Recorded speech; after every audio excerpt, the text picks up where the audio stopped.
doing.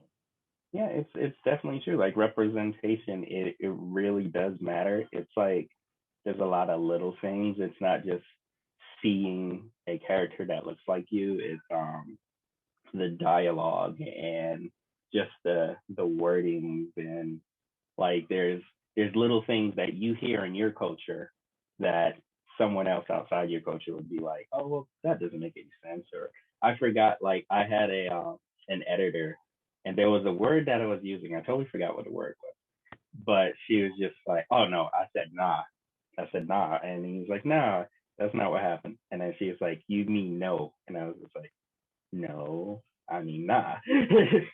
So it's just little things that, like when you're sitting down and you're reading a book from within your culture or created for your culture, you feel a deeper connection to it.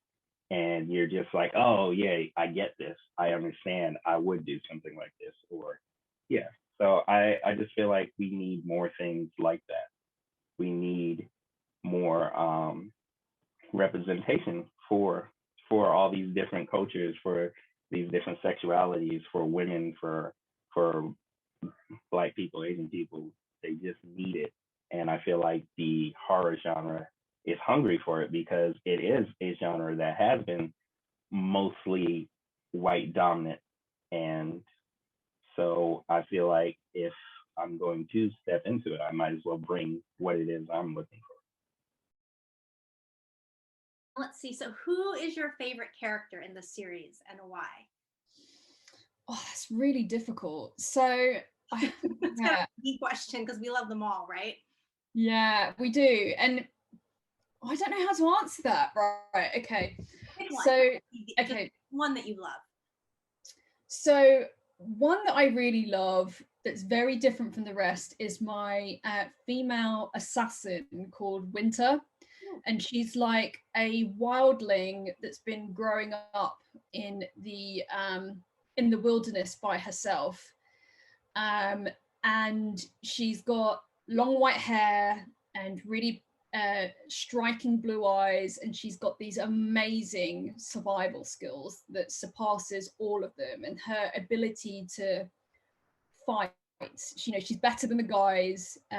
She's kind of like a bit like Hannah. Have you ever seen that series, Hannah? I'm aware of it, but I haven't seen it. Yeah, she's kind of very much like that, just like awesome, badass fighting skills, kind of martial art influences and things like that. But she's also deaf mute as well. Oh, wow. So she has the challenges of being deaf, but has managed to overcome them to almost like superhuman in a way, although she is just human, if that makes sense. And she has this really cool, badass neon blue whip that's like a kind of like a bit like a lightsaber mixed with a whip. Oh my god, so freaking cool.